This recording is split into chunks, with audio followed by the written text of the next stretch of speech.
ओम नमः ओम नमः ओम नमः।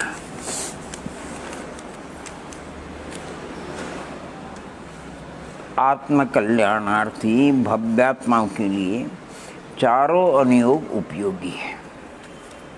उसको चारों अनुयोगों में कहीं पर भी अरुचि नहीं होती है, एक दूसरे के पूरक है। हाँ, जिस भव्यात्मा के जहाँ उपयोग लगे वहाँ लगाए। बाकी ये वस्तु है कि जो प्रथमान योग के प्रकरण है या प्रथमान योग के शास्त्र है, उनसे अधिकतर यानी वैराग्य की बहुत अच्छी प्रेरणा मिलती है। संसार शरीर भोगों से विरक्ति की प्रेरणा मिलती है। बाकी उपयोग को अशुभ से बचाने के लिए करणानुयोग का विषय बहुत ही उपयोगी है, और द्रव्यानुयोग का विषय तो स्वपर भेद ज्ञान के लिए अलौकिक है, और चरणानुयोग का जो विषय जीवन को हिंसादि पापों से बचाने वाला बड़ा उत्तम है। यानी चारों अनुयोग उपयोगी है, कोई अनुपयोगी नहीं है। जरूर आप सभी प्रथमान योग की ग्रंथों का भी अच्छा अभ्यास करें, चिंतन मनन करें। नाम उसका प्रथमान योग ग्रंथ है, लेकिन उसमें प्रसंग पा कर के सभी अनुयोगों का सार प्रकरण पा कर के वो षड्द्रव्य पंचास्तिका आदि का भी प्रकरण लेते हैं। मार्गणा गुणस्थान आदि कर्म सिद्धांत का भी प्रकरण लेते हैं, और शावक और मुनि धर्म का भी वर्णन करते हैं। नाम प्रथमान योग मुख्यतः प्रथमान योग की है, लेकिन प्रसंग पा करके सभी अनुयोगों का सार उसमें रहता है। इसलिए हर सभी भव्यात्माओं को उनका भी खूब अच्छी तरह स्वाध्याय चिंतन मनन करना चाहिए। अरे जीवनदत्त स्वामी का चरित्र पढ़ो, प्रद्युमन स्वामी का चरित्र पढ़ो, आहा श्रीपाद स्वामी जी का चरित्र पढ़ो, अरे जम्बू स्वामी जी का चरित्र पढ़ो, महापुरुष रामचंद्र जी पद्म पुराण का स्वाध्याय करो, हरिवंश पुराण क्या गजब का वर्णन है, सभी आप देखोगे। एक से एक बढ़ कर के ग्रंथराज है, उनका अवश्य आप स्वाध्याय करेंगे।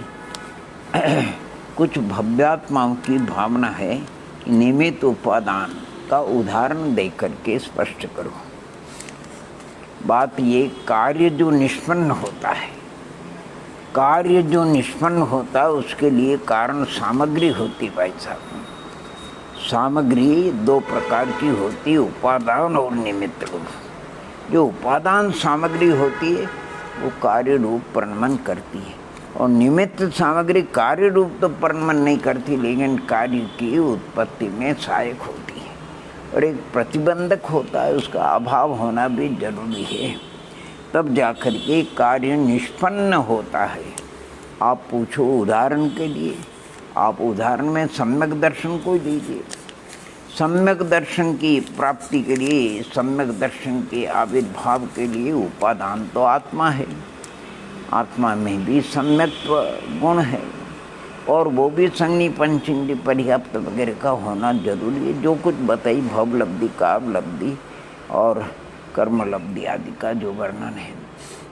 और निमित्त में तो वीतराग देवगुरु शास्त्र का निमित्त है, और भी कई प्रकार से वर्णन किया है। किसी जिनबिंब दर्शन से, किसी को जाति स्मरण से, किसी को वेदनानुभव से, किसी को देवर्दि दर्शन से, किसी को जिन महिमा दर्शन से, वेदना अनुभव आदि अनेक कारण बताए।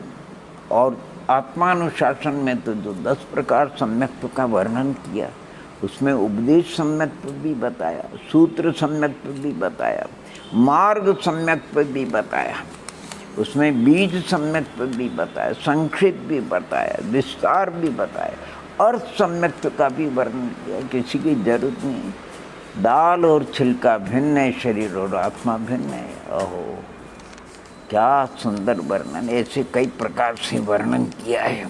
निमित्त कारण भी कई होते हैं, कुछ प्रेरक होते हैं, कोई उदासीन होते हैं। जैसे विद्यार्थी पढ़ते हैं तो टेबल कुर्सी पुस्तक वगैरह जितने भी वो उदासीन निमित्त है, लेकिन अध्यापक पढ़ाने वाले गुरु वो प्रेरक होते हैं, और उपादान तो विद्यार्थियों की अपनी अपनी क्षावसमिक शक्ति है। इसलिए कहीं कभी ये अनेक प्रकार के विकल्प होते हैं। आने जो क्या कहते हैं, उपादान का जो पक्ष लेते हैं वो अपनी तरफ से, यानी क्या कहते हैं, हाँ अध्यापक पढ़ाते हैं तो भैंसे को पढ़ा दे, भैंसे को पढ़ा दे। तो भाई साहब, अध्यापक पढ़ाते हैं सत्य है, लेकिन भैंसे में पढ़ने की योग्यता नहीं, वहाँ उपादान की कमी है। इसलिए उपादान भी अनुकूल होना चाहिए, उपादान भी अनुकूल होना चाहिए। और अगर जो निमित्त का खींचातानी जो करते हैं वो ज़्यादा, वो कहते हैं अच्छा साहब मिट्टी घटाकार उपरिमित होती है, मिट्टी घटाकार उपरिमित होती है, बिल्कुल सत्य है, मिट्टी ही घटाकार उपरिमित होती है। लेकिन जब भी परिमित होगी तो कुंभकार आदि के चक्र से, दंडादि के निमित्त से होगी। कुंभकार का योग उपयोग उसमें निमित्त होगा। इसलिए जहाँ जिस सामग्री की कमी है उसको स्वीकार कर लेना चाहिए। उपादान की कमी हो तो उपादान स्वीकार कर लेना चाहिए, निमित्त की कमी हो तो। देखो सिद्ध परमात्मा जब 8 कर्म से रहित होकर के अव्ययवाद आदि गुण स्वरूप, तो सिद्ध भगवान यहाँ रहना चाहिए, यहीं उनको सिद्धत्व की प्राप्ति होती है। लेकिन नहीं, उनका ऊर्ध्वगमन स्वभाव है, इसलिए वो ऊपर को ही जाएंगे, ऊपर को ही जाएंगे, यहाँ रह नहीं सकते। कोई इच्छा वगैरह है नहीं, मोह नहीं, प्रदेशों का परिस्पंदन भी नहीं, कर्मों का संबंध नहीं, नो कर्म का कोई संबंध नहीं। ऐसी पवित्र आत्मा यहाँ जितनी है वहाँ जाने पर कोई सुख की वृद्धि नहीं होती है। जो यहाँ हो गई वही वहाँ शादी अनंत काल तक रहता है। परंतु वो ऊर्ध्वगमन स्वभाव होने से, जैसे दीपक की लो ऊपर को ही जाएगा, कैसे भी आप करो तो भी आजू बाजू से ऊपर, आवरण भी करोगे तो बाजू से ऊपर को जाए, क्योंकि ऊपर जाने का उसका स्वभाव है।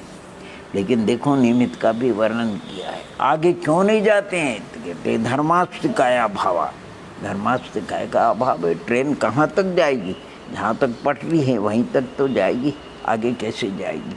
धर्मास्तिकाय की पटरी आगे नहीं। बहुत से लोग इसमें लोक का द्रव्य है, लोक में रहता है। अरे भैया लोक का विभाग भी धर्म अधर्म द्रव्य के कारण है। और पंचास्तिकाय में संस्कृत अमृतन स्वामी ने तो यहाँ तक कहा, अगर हम ये धर्म अधर्म द्रव्य का आकाश का काम मान ले तो क्या होगा। आकाश को अगर गति में माने, तो अगर आकाश को हम गति में मानेंगे तो सदैव गति होती रहेगी, अर्थात लोक की वृद्धि होगी और अलोक की हानि होगी।